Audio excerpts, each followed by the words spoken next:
Hi, my name is Matt, and I'll be assessing the evidence of a TED Talk given by former pro skateboarder Rodney Mullen, who was famous in the 80s for his style of freestyle skating, and then in the later 80s, he was famous for his style of street skateboarding. Mullen is originally from Gainesville, Florida, but gained most of his fame on the West Coast, where he was sponsored by multiple deck companies and was a pro skateboarder out there. He was sponsored by Powell Peralta skateboards throughout the early 80s and then switched to World Industry skateboards for the remainder of the 80s and 90s. And Mullen is also referred to as the father of street skateboarding for his knack of inventing tricks such as the ollie, kickflip, heel flip, and tray flip. I chose Rodney Mullen for my evidence assessment because he is a personal hero of mine. He also has a very entertaining TED Talk about his personal career as a skateboarder, and I say entertaining because it reminds me of the TED Talk that we were assigned to watch that is about nothing because Rodney Mullen isn't someone who I would peg to give a TED Talk. And in this TED Talk that I selected to analyze the evidence of, the evidence that Mullen gives isn't quite like the evidence that we've seen in other TED Talks. Mullen is talking about a personal story, which is it's kind of hard to it's hard to pick out the evidence from it because it's so different than the other TED Talks that we've looked at. But his evidence is mostly based on examples of his personal experience.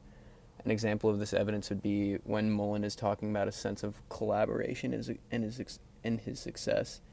The way that he visualizes evidence was he threw up photos of different people that influenced him in skateboarding and different tricks and stuff done by these people and how he took in this influence and inspiration and applied it to his own skateboarding to become a better and more stylish skateboarder.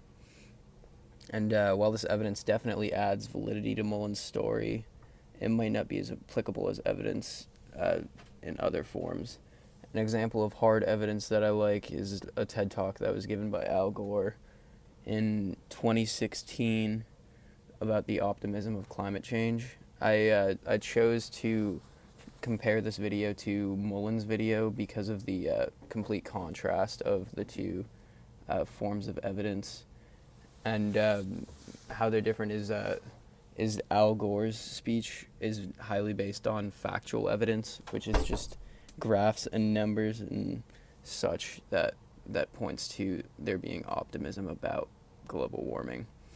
And while the differences between Gore and Mullen's approaches to evidence are very different, they both use their evidence in the same way, and that's to make their credibility extremely high and to gain attention of their audience. And Mullen's use of evidence is substantial for his topic and his presentation. I think that the key factor in breaking down someone's use of evidence is the context of their presentation. In Mullen's case, because it's a personal story about his success, the different forms of evidence that are like people who influenced him and such that really pertains to his actual speech, which makes the overall speech more interesting and it definitely pertains to it. And while this kind of evidence isn't as impressive as statistics gathered from teams of scientists, this recording is going to go too long.